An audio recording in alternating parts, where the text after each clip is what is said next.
Live here. Live! But we don't have to necessarily know what that means. What's the someday of blank? I don't there's know a that we reason want this story happens now. Ladies and gentlemen, the movie writes itself.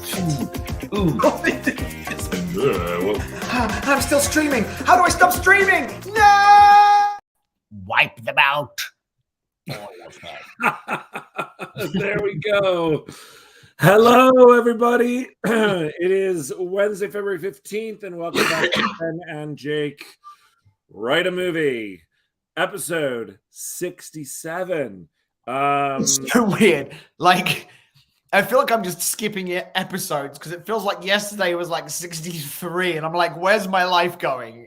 Dude, well, we do this every day. I know. So, now, that being said, I did put in the description that this might be the last episode for a little while. And so I think we should discuss real quick. Let's discuss with our audience.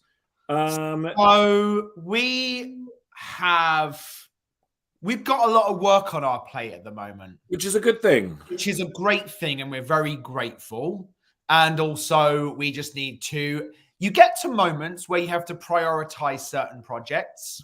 We talked about this actually in the Vlas and Charlie episode. If you haven't gone back and watched the Parlipanades interview, it's wonderful. And we do discuss juggling projects. Yes, and it's something that you have to do. And occasionally you have to put something down temporarily. And we are just beginning to feel, I think, a little bit of the kind of the pressure of doing multiple. Every hour we need. Yeah. And we need every hour at the moment. So we are jamming on a spec. We're basically two specs. Yeah. One that has a history, but that we are doing a little bit more work on, and one that's new. So I think it's right. I think we will after today's episode take a pause for. We're not sure. Maybe a week, maybe longer. I have an idea. I had an idea of what we could do. So just to keep kind of, everybody engaged and hopefully following along. What's interesting about what we are working on outside of this amazing story that we're writing on this podcast is that both are specs, they're both screenplays, and they're both at different stages of development. And so I was thinking that without going into story details, obviously, that it might just be nice to once a week check in and talk about any challenges that we've been facing, how we dealt with those challenges, how the juggling has been going, what's going on. I think, this is ultimately, the purpose of our show is to let people into the process of what it is to be a screenwriter on a daily basis. Completely. And this is part of it. Yes.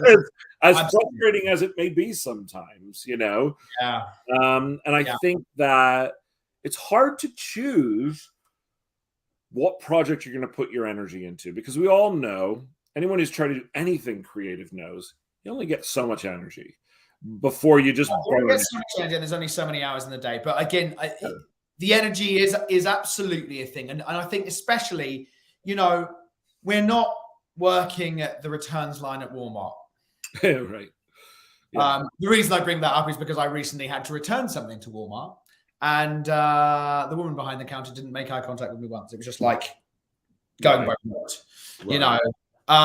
it takes brain power to be working on stuff. And there's a reason why at the end of every day, I'm tired. I've done a full day of work. Yeah, I'm exhausted.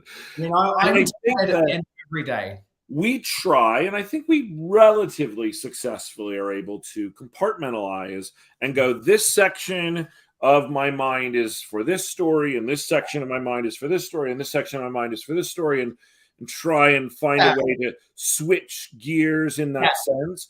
But you sometimes just need to clear out a section so that you can make more space for I think that's right. It's funny.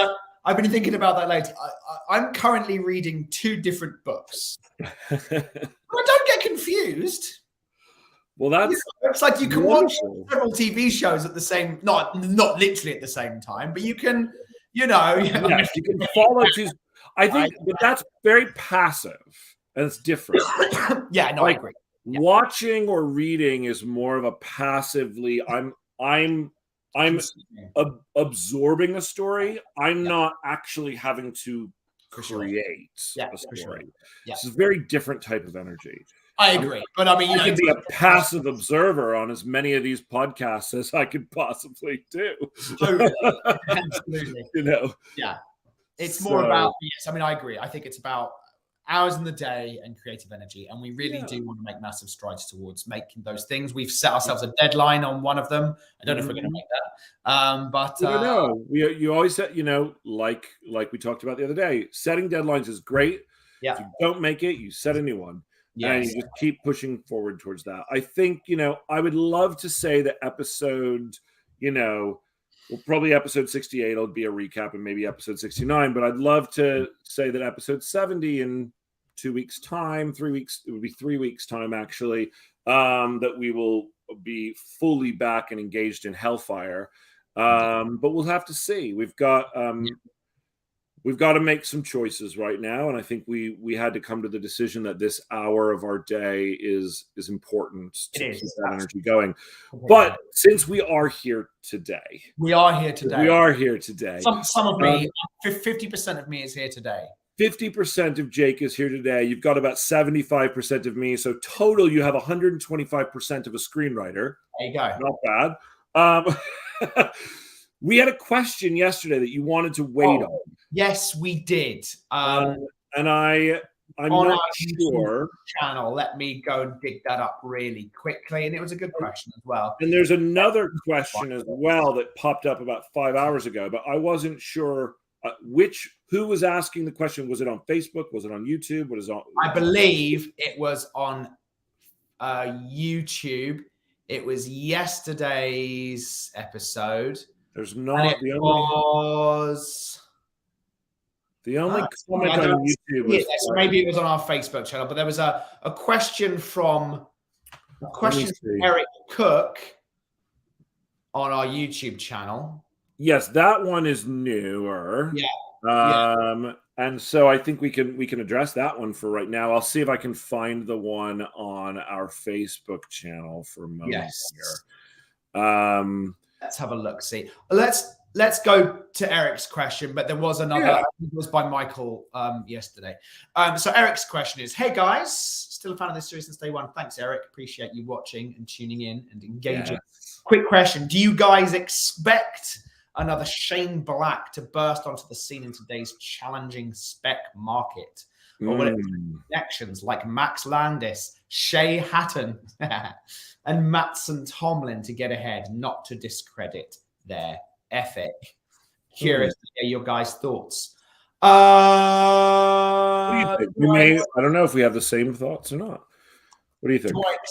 Do I expect another amazing person to kind of burst onto the scene? I mean, I always expect that there'll be people out there who have great ideas. I agree. You know, who you come up with the script, you go, why didn't I think of that? Here's the thing: this whole nepotism thing that's been going around as a really like negative idea. I would say that there is 100% nepotism within Hollywood in all the different facets, and that does include screenwriting. However, I'll caveat that by saying screenwriters can write themselves into a career. Yeah, for sure. Not all people in various positions in Hollywood have that capability, but if you write the shit out of a script, then you can be the next Shane Black, and you don't have to have a name. You can make it. You can do it. You don't have. I mean, look. I agree. Jake and I are incredibly fortunate that we have supportive families and supportive wives, but neither of us come from we've just been given an opportunity to be successful screenwriters, and we worked our ass off, wrote a great script, sold it, and had a career. And I think we know plenty of people that have done the same thing. And so I hope so. I can't wait. I would love for someone to come along and just all of a sudden just blow everybody's minds with their brilliance. Yeah. I'd love that person to be us. But Yeah, I don't. Yeah, sorry. Yeah, no, I know. Do I expect it? Yes, I do, and I look forward to it. And we'll have that I look forward to it. Yes, and if it's not, that's fine. And it's yeah, I think there will always be a new hot thing. Yes. Max Landis had a very interesting. I say had a very interesting career because I suspect he's probably done. I don't know if he'll resurface in 10 years' time. If people will want to work with him, I'm not going to speculate about that now. But he had, an interesting style. He wrote a lot, for sure. Right. Shay Hatton, he had some connections, and then he used them, and he wrote and writes well. Yeah. You can't sustain. Here's the thing about nepotism in Hollywood. While you can definitely get ahead and have the beginnings of a career through nepotism, I don't think you can really sustain one through it. I agree. There's only so long that companies are going to be willing to shell out their cash. I agree. And not get a return on that investment. I agree. It'll 100% put you ahead of the pack, which is hard for people to accept. But I hear that. You better have talent, or you're not going to last. You're not going to last. Exactly right. And and I think, but ultimately is there's you need that one door open, and does it, doesn't it? And that's a hard door to open. That's a hard door. It's a really hard door to open. Very hard door to open. Yeah, we were just Michael Rusk asked yesterday, gentlemen, a question, if I may. In an earlier episode, Jake said something profound. I do that a lot. That I think about often. The best movie outcomes happen because a character was exposed to the circumstances they most need to change. Can you talk a little about or give any examples of specific circumstances in Hellfire / The Princess / other movies you love? Thanks, Michael. We appreciate that question. And it's funny, isn't it? We were talking about this with another project recently, and we were reminded of a note we got from an exec at Disney, which I always really like. While that project didn't end up happening, the note was really good, which was your character doesn't change because of a conversation they have with someone. Right. And I really like that. Change because of the events of the movie. Change because of the events in the movie. It's not like someone just comes along and says, "You know what your problem is? Wow, I never thought about that before." Yeah, great. Now that would be a really good Saturday Night Live sketch. I mean, it totally would be, wouldn't it?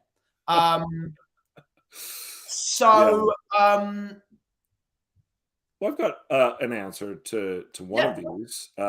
So I would say, in The Princess, you have a character who they essentially are having to change they're attempting, or they wish they could change the entire patriarchy, really, the way in which society perceives women of the time. And they are not given an opportunity to prove themselves. She, the princess, is not given the opportunity to prove herself, and the entire movie becomes that opportunity. And so she is confronted by not only men who underestimate her, who look at her as a little girl, as a smaller, potentially easy person to overcome. She has to prove that what she's been trying to say is right. And what's interesting, what I really like about what happened is she's not having to prove it by going, I'm not this way. Because of the circumstances of the movie, she has to prove that. She has to overcome that stigma in order to save her family. Now, is that, though, an external change rather than internal change? What happens inside of her in that movie that's how is she different at the end of the movie than she is at the beginning? Well, I mean, on an internal level, as opposed to, I want to change the way that this society views. We've talked a lot about how not all protagonists become different people by the end of the movie, and that their lives and their circumstances can change, and the way that they decide, the choices that they make can change. But if you look at the princess, at the beginning of the movie, she completely does not want to be part of the royal family in the sense of being the heir in all of those things. I mean, or at least being married off, I guess. She does kind of say, why can't I just da da da da da? But at the end, she accepts she accepts her father's saying that you're going to choose your own destiny. There's a moment of her confidence fully coming into fruition. You get the sense at the end of that movie that not only has she proven herself externally to everyone around. Yeah, that's not a question. Yeah. But that she's proven herself to herself.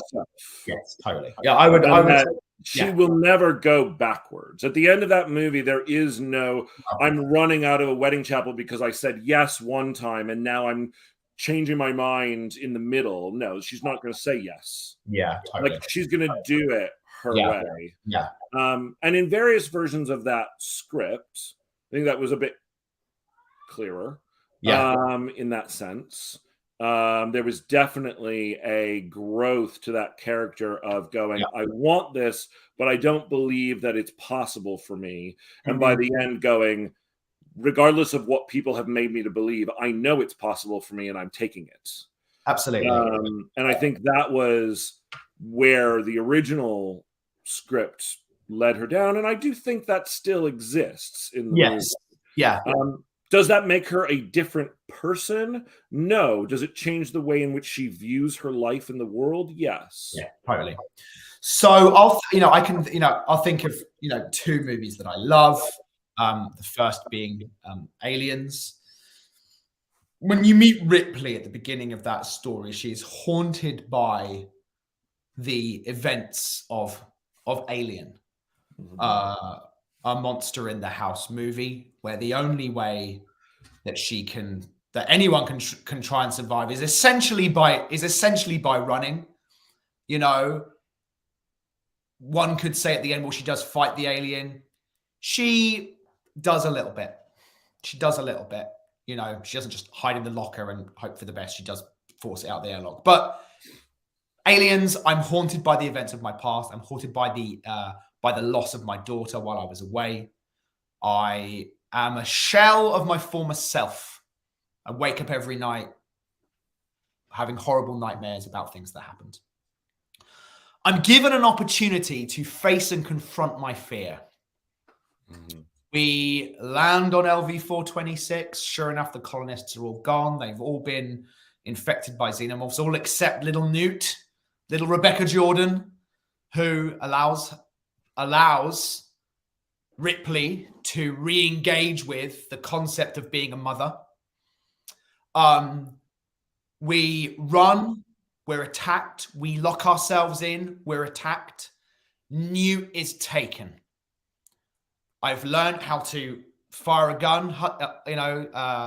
Michael Bain has given me the lessons on firing a gun, which I ask him to do, and rather than running away at the end, which is what I've continued to do throughout most of the movie, or locking myself away, I go into the lair of the beast to go and get Newt. I step into and take action. I'm no longer the scared person I was, scared of the events I embrace, and I now become the person who is going to do this thing and confront my fear directly and win, and I'm victorious. That would be my first one. Before you go on to your next one, Yeah. I'm not sure I 100% see it the same way. The thing. Because now I agree that the change, that Ripley has a wonderful, I guess, journey of confronting the nightmare, and it's literally in the sense that she's having nightmares at the beginning and she goes and confronts it. But here's the thing: she chooses to do it early on. She does. She chooses. That choice to go into the belly of the beast is hers in Act 1. Sure. So there is no difference in the person who gets on and fucking pushes the rover forward and smashes into the building, or the girl who she is running into the fire that whole movie. Yeah. She's not. Well, I would argue, though, she doesn't know. It hasn't been confirmed that the xenomorph is there. She doesn't know she's going to go and face the xenomorph. And they say, we just want you there. Nah, I don't agree. She literally goes up and stands in front of the whole crew and is like, you don't understand what these things are. They're going to da-da-da-da-da. Like, there is a strong belief and a strong... Sure, I mean, that's why she's there. That's why I'm there. And while they are all not taking it seriously, she's taking it very seriously from moment one.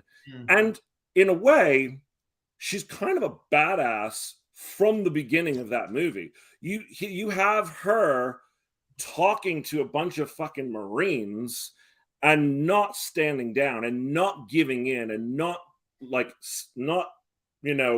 being meek. You have her get into that loader and be like, where you want it? Like, there's like a sense of Ripley. Actually, the change in a way happened in the first movie, and you almost get the feeling like, starting in Cameron's Aliens, she is, while in that first section there is fear for sure, even when she goes in front of the authorities, in front of the company, and stands in front of them, she's not scared for herself. You don't get it. Like, what the fuck are you doing? And like, she's got fire. And yeah, she's sad, and yes, and there is a lot. She's still having nightmares and waking up. Still having nightmares, and all of that is absolutely true. But like, her needing to confront this thing is something that she goes through, but it doesn't necessarily like who she is. Again, it's like who she is at the beginning and who she is at the end. In the beginning of Aliens, when they first arrive on the planet, if she needed to fucking grab a flamethrower to save that little girl, she would. You know, like, I don't think she would run away if there was a little girl there and she needed to save her. I think she becomes more attached to her. I think there's a really beautiful story there. I think. What do you think Ripley's changes over the course of that movie then is? Why is it satisfying at the end? Not based on plot, but based on character. I would say that I don't fundamentally agree that it's because she's changed as a person. For me, it's satisfying to see someone who is haunted by something face that fear and defeat it. That's not necessarily a change in who she is. It's her as a person overcoming her own personal demon. She defeats her own demon. Maybe you could say that that's a character change. I would say that that's a character victory. She has a internal personal victory. You know, I'm not sure I agree, but that's okay. Viewers, what do you think? How do you think she changes? Do you think she goes from a scared person to a not scared person? I think she goes from someone being haunted by the past to someone who, by the end, is willing to, on her own, armed with only a flamethrower and an M41A pulse rifle, going into that nest on her own to go and rescue Newt. I don't think that would be something that she would do at the start of Act 2. What do you think, though, then causes? I mean, the events of that movie. It's one of my favorite movies as well. Yeah. Other than just caring about Newt, which I don't think Well, I think at the beginning starts off as someone that couldn't have an emotional connection with a child. I think she absolutely could. I think that's where she lost a child. Like, what if she had a daughter figure in her life in Act 1 of that movie? You don't think she'd run into the fire to save that daughter figure as a person? Now, she gains a daughter figure, but that is not a change in who she is. It's tough to say because that doesn't exist in that movie. But what you're talking about is she has lost everything, including her daughter, which is plot. Which is plot.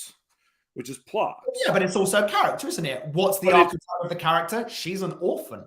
She's the archetype. Isn't she going haunted by her past, who then by the end has become a mother figure, has come to see her own strength. She's stronger at the end than she thinks she is at the beginning. She comes into, when she's stuck with Newt and the face hugger, towards the climax of Act 2, she confronts that small version of it head on and is victorious, but only, and in fact, actually, she's saved. Sure. She is saved. Hicks blows the window out, gets in, and they kill the face hugger. She's not victorious. She's being choked out by that fucking thing. Yeah. So she comes to see her own strength. And when she does that, and again, that strength is fueled by her relationship with Newt. And it's and again, the underlying theme about motherhood, which you see the shadow version of being the queen. Yeah, right. It's I will do anything. Mothers will do anything to protect their young. Right. And she had lost that at the beginning. She discovers that again, and it gives her power beyond that which she thought she possessed at the beginning. So, and the events of the movie cause that to happen. The events of the movie cause that to happen. Yeah, okay. Yeah, I guess you've convinced me. I would say that she definitely is more of a warrior at the end than at the beginning. Totally.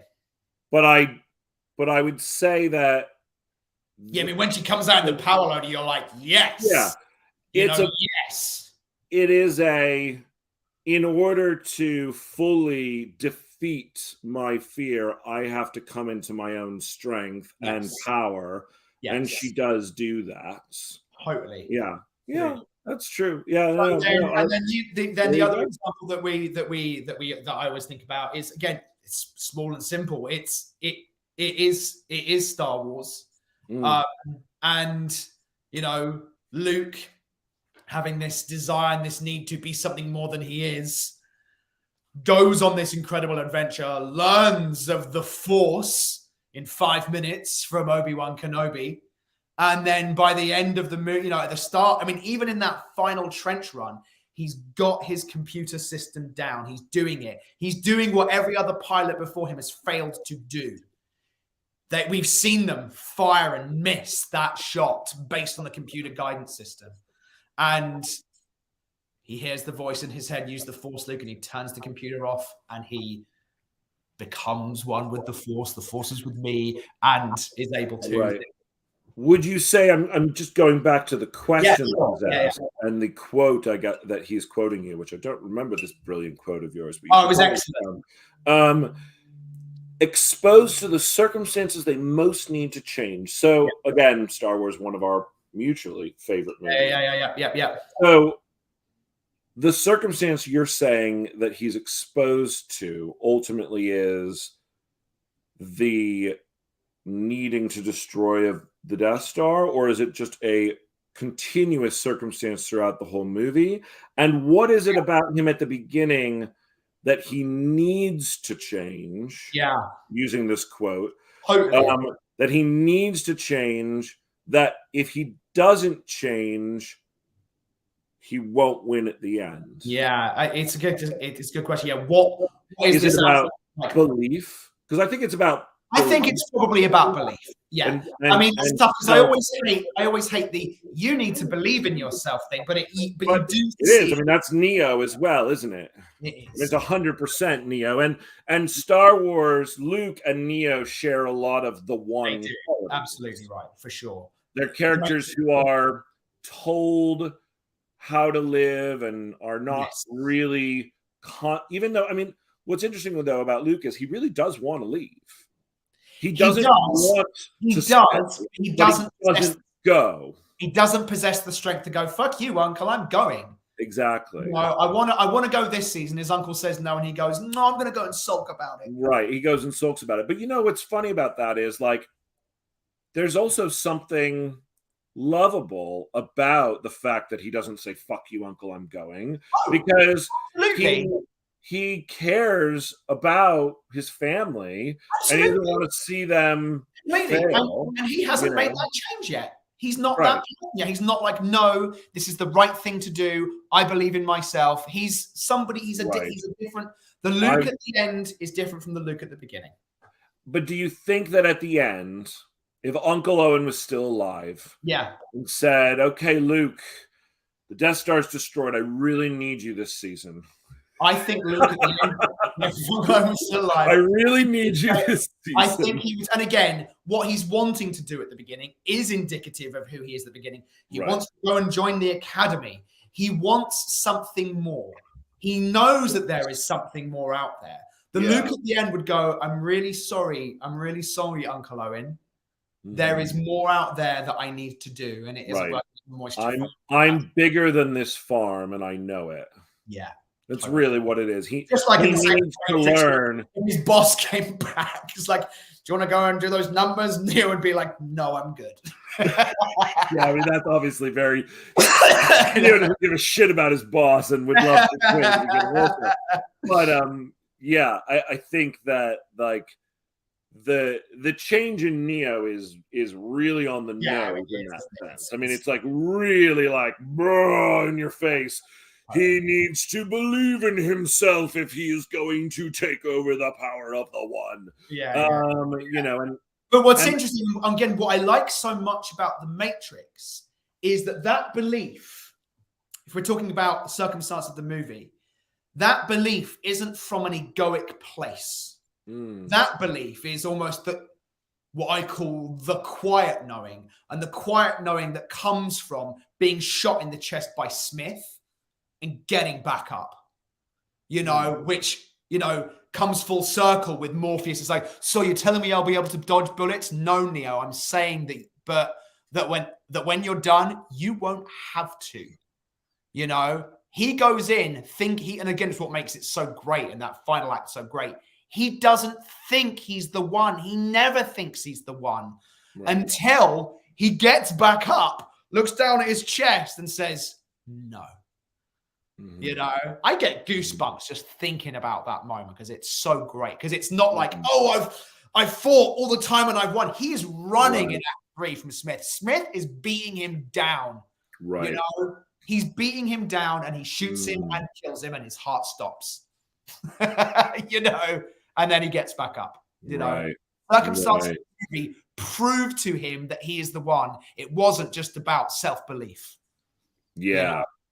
It's great. The movie's so great.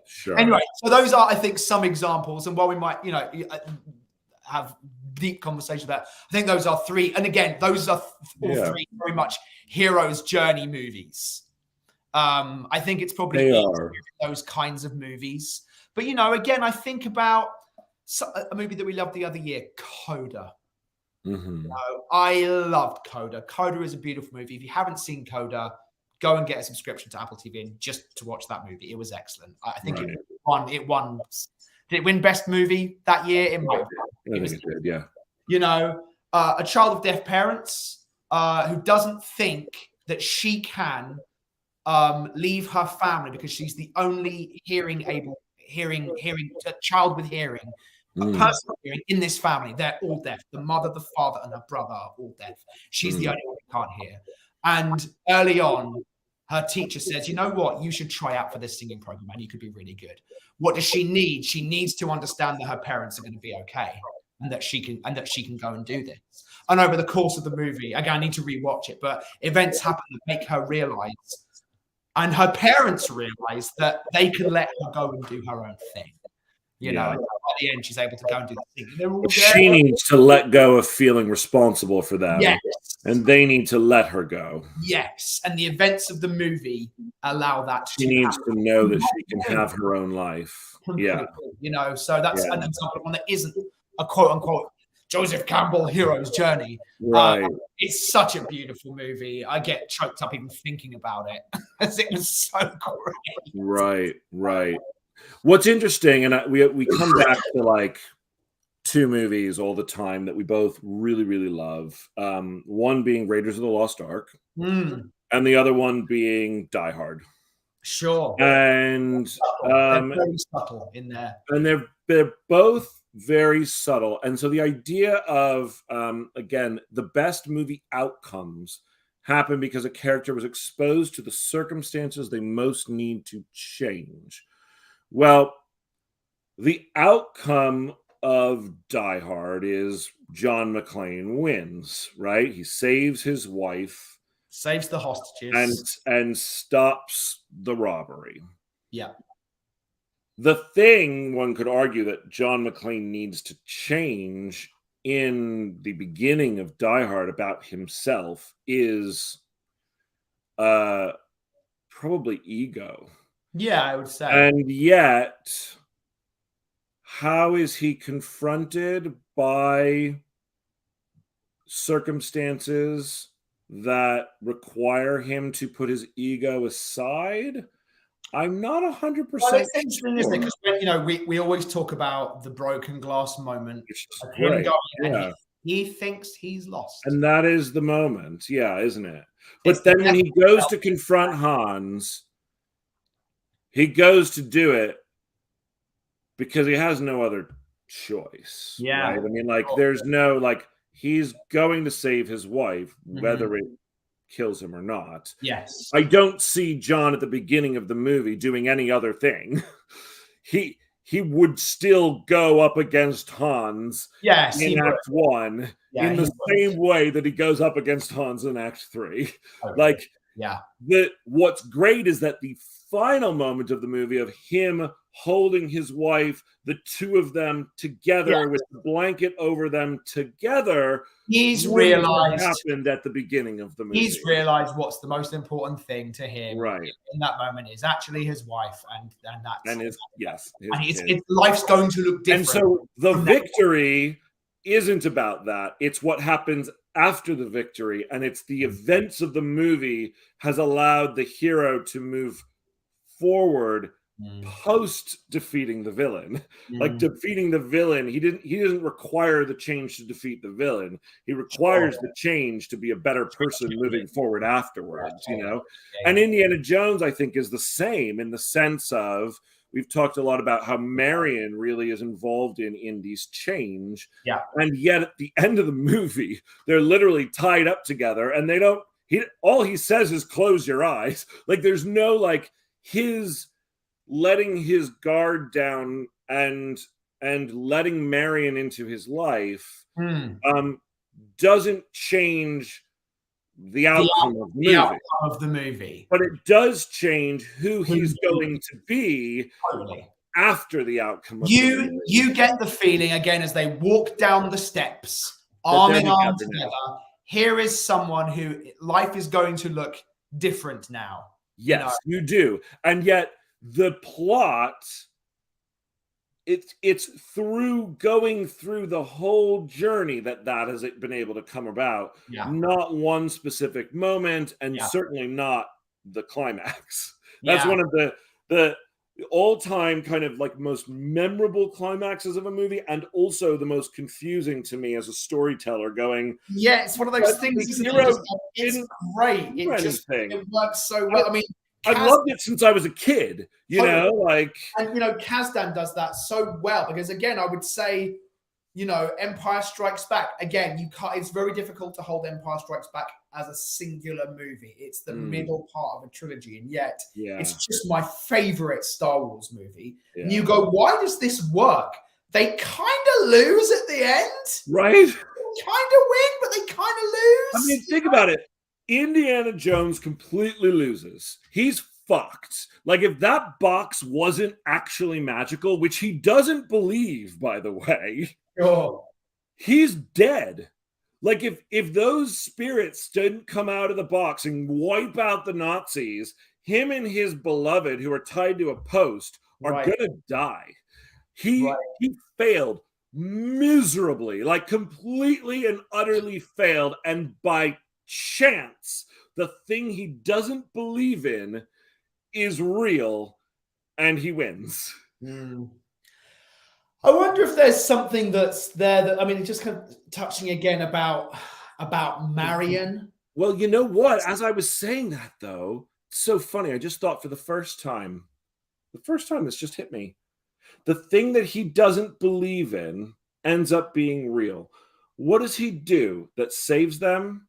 He tells her to close her eyes. Why?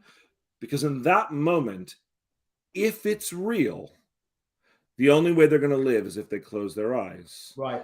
And he actually takes a leap of faith in that moment, That's going, there's more. I believe in this moment that our only way is if that box is what I think it is. And it's so small that I'm literally after 40 years, just thinking about it now, going, actually, that line is how he wins, but he wins because he's actually come to believe.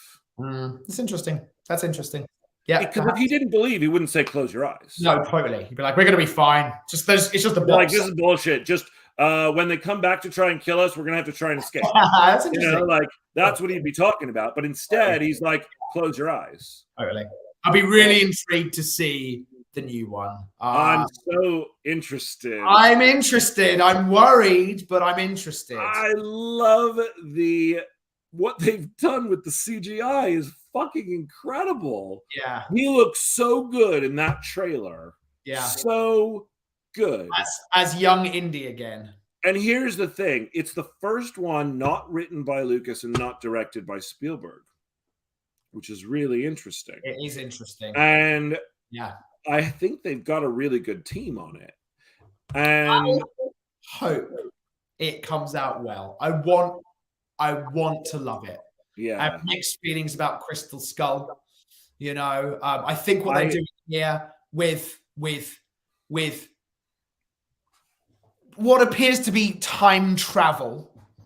Was it time travel? I thought it was just going to be flashbacks, like they did in Last Crusade, where they go back and we see all the prologue stuff. No, I think there's an aspect of it where they go back into the past, and they're able to go and confront Nazis again. And again, that's what you love so much about Indiana Jones is it's like all the best Indiana Jones are Indy versus the Nazis. And what I feel was missing in Crystal Skull, and what I miss in something like Temple of Doom is I was just going to say Temple of Doom wasn't against Nazis. No, and again, I love Temple of Doom. I genuinely think I saw a thing recently that Quentin Tarantino thinks Temple of Doom is the best Indiana Jones movie. Oh, that's interesting. Sure. Absolutely. I think of Raiders of the Lost Ark and Lost Crusade, and just go, it's just great. It's like it's great. Nazis are always going to be good villains. Well, it's funny. I guess a lot of people didn't like. There was a quote by Harrison Ford just recently essentially defending Crystal Skull and saying that a lot of critics and a lot of people were upset that they all of a sudden added in they changed the rules of the world somehow by adding in, I guess, aliens. I never actually finished the movie. I couldn't get to it. I haven't all of this movie. I actually have not finished it. But the Indy was like, I don't know how people get upset at the two creators that they're somehow changing the rules of the world that they created. They're allowed to decide whatever rules exist. I didn't have an issue with that. You know, I just didn't think the film worked great. Right. Yeah, I like I said, I never actually finished it. But I do love the first three, and I love Harrison Ford, and I love the character. And one day, the prequel will be written by Lustig and Thornton. And let me just tell you, everybody out there, we have a really good fucking prequel, but so far we've had difficulty getting we ended up pitching it to Lucasfilm, and at the time we can't do anything with this right now because it wasn't available. Was it 5 years ago, 6 years ago? It was, but you know what's really interesting about that, and I realized this, that I mean, Spielberg didn't direct this most recent movie. The reason you told was because we couldn't get Spielberg's blessing at the time. Yeah, well, he was too busy. They basically said he's making Indy 5, and there's no way he's going to want to expand the universe at all. Yeah. But one day we'll see. I don't know. Hope. I still hold out hope for. And then we found out there was another writer who had exactly the same idea, who had pitched it to Lucasfilm as well. It was the same concept. Well, that's a great just subject, is that there's always going to be writers with the same ideas, particularly when it's based on pre-existing IP. Yeah, there's always there's no such thing as a fully original idea, is there? Everybody always will be like, oh, I wanted to do the same thing, or I had an idea that was so similar, or I'm sure. Look, The Princess was a super fun movie. Had somebody else thought about doing an action movie with a fairy tale princess? Of course, somebody did. Absolutely. I mean, Damsel has a similar vibe. Right, Damsel is literally it was in development at the exact same time as we were writing The Princess. We didn't know about it. We had no idea. Absolutely. Yeah. It's interesting though, because now that I'll mispronounce his name, Ki Hai Kwan has come back after the incredible success of Everything Everywhere All at Once. Right. People are going, there should be a short round. There should be a short round movie, of Short Round all grown up, or a series. That would be a way to spin that off. Yeah, I mean, there's always ways to spin shit off. I don't know that everything should be spun off, but there are always ways, aren't there? Someone was just telling me, maybe it was you, the new rumors that they're going to do a prequel to what was it? It was like something that I thought they were doing a sequel to, and all of a sudden now they're saying it's a prequel, and I totally I'm blanking. I'm sorry, audience. Oh, don't worry. Anyway, Michael says, thank you so much for your brilliant, thoughtful answer. Super informative as usual. Much appreciated. Thank you, Michael, for asking the question, because it's always so fun for us to just riff and talk. And hey, even Jake can convince me of things even today after 14 years. We don't always agree, but we always know how to talk through it, which is good. So, with the last 10 minutes, I think that we should talk about let's talk about Hellfire. Yeah. It doesn't make sense to try and necessarily it doesn't right now, push forward in the outline. Yeah. But let's talk about and maybe we can even write it down in the outline or something. But what are the things that we want to make sure that when we come back to this script that we're still thinking about, that we're still going, this still needs to be explored, this still needs to be worked out? Are we literally just in plot mode? But it's interesting that Michael's question was in what way do we think, what are the circumstances of this story that are going to make what is Lilith's need at the beginning, and what are the circumstances that are going to allow her to change and realize something about her life? Obviously Sam is someone who at the beginning doesn't appreciate the life that she has, and then almost loses everything, and then at the end appreciate what she has. It's very I think that's pretty clean. And we did talk in some earlier episodes about the fact that And again, it's somewhat changed. Lilith has somewhat changed in this current version. It was going to be about, accepting who you are and accepting what you are, and that can be that can be powerful. I still think there's a way into that. I think what I like about where we are right now with Lilith is this side story with this guy who's asking her out, and she says no at first, and then she says yes, and we're going to realize that for 100 years she has been attempting to figure out how to live a normal life, and yet continuously is confronted by her own demonhood. And so I wonder if there is a way that by going on this journey and choosing to save Sam rather than kill her, and choosing to potentially even behave in ways that are more human than demon, that she can convince herself that she does not have to that she doesn't have to identify only as a demon, that she can be a demon and have potentially romance. Is there a way for us? And it's going to be difficult. And again, it's going to be subtle. It's going to be Die Hard or Indiana Jones. And what are the events of the movie that are going to allow her to? It's got to be finding her humanity, right? And there's a way at the beginning. I think that's because it's interesting because there is a moment early on in at the end of Act 1 where she is going to choose to not kill Sam, right? Because she sees that Sam has the potential of goodness. Yes. And that while she has been marked as the vessel for the Dark One, that there is still the opportunity of redemption. Right. And over the course of the movie is proven right that Sam is indeed worthy of redemption. Yes. So is there something to do with that? While there is an element at the start of Act 1, like you're saying a little bit about Ripley. Ripley does absolutely get in the loader, and you go, "Oh, there's an element of who you could be is already there.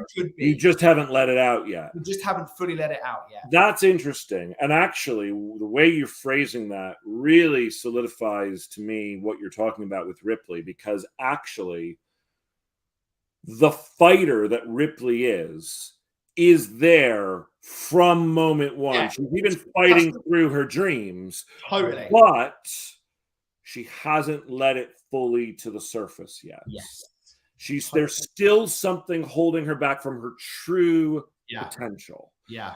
And so what's interesting about Lilith is the person who could the person who could be the Lilith that she wants to be is present inside of her.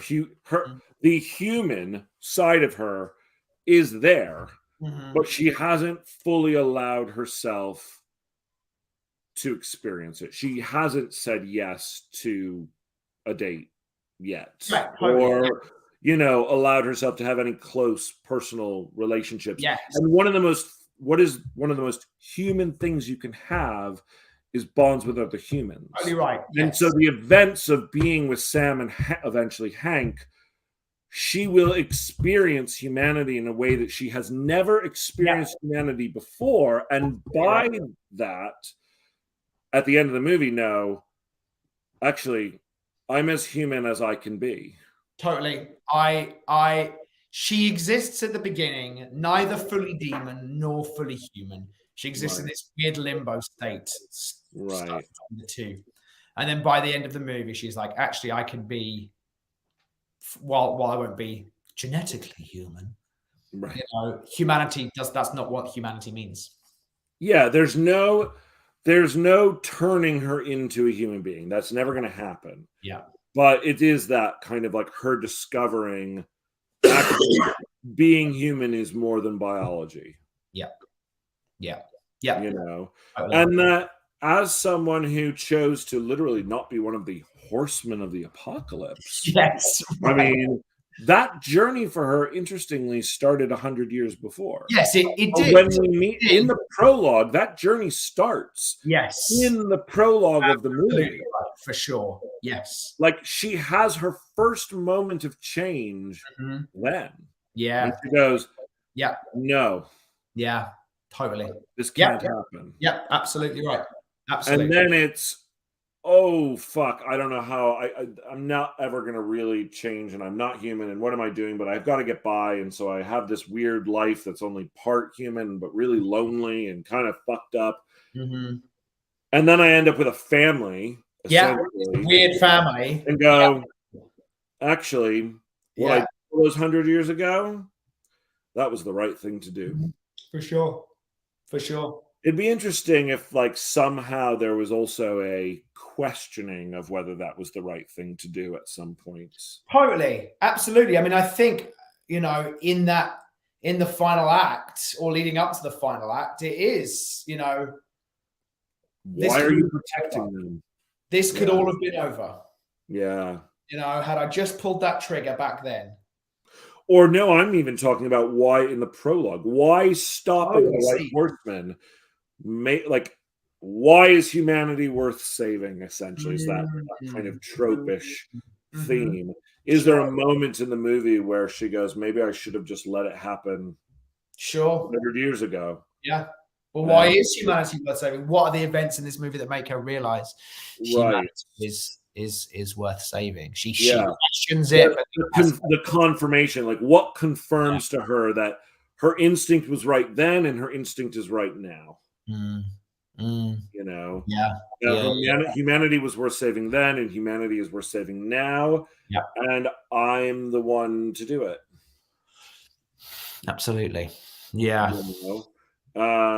I think that's really interesting. Yeah.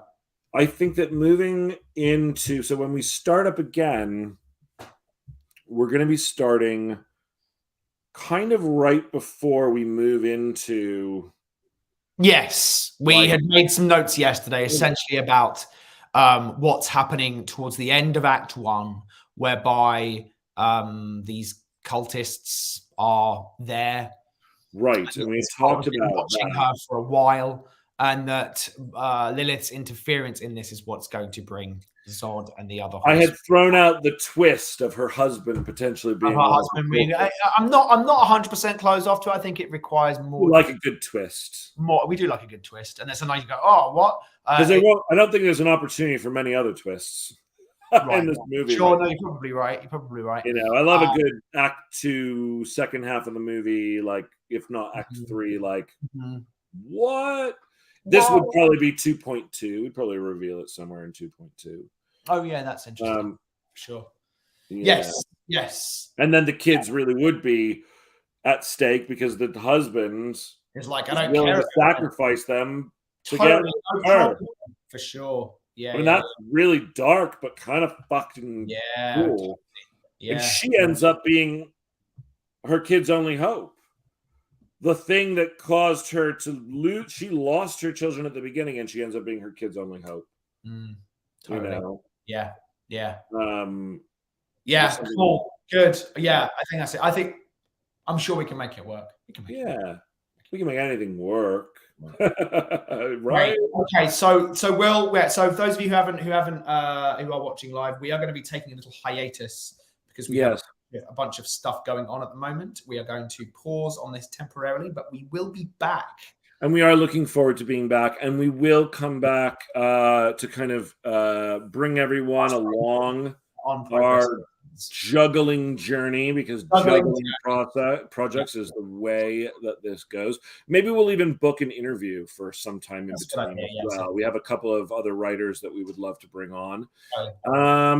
And just to remind everyone, no matter where you're watching here, please come to our YouTube channel. Push that subscribe button. Help us continue to build this wonderful community of writers who seem to be getting something out of this, thankfully. Because I know we are, and we're loving it. So have a wonderful week, and we will probably see you again to check in Sounds good. next week. Absolutely. All right. All right.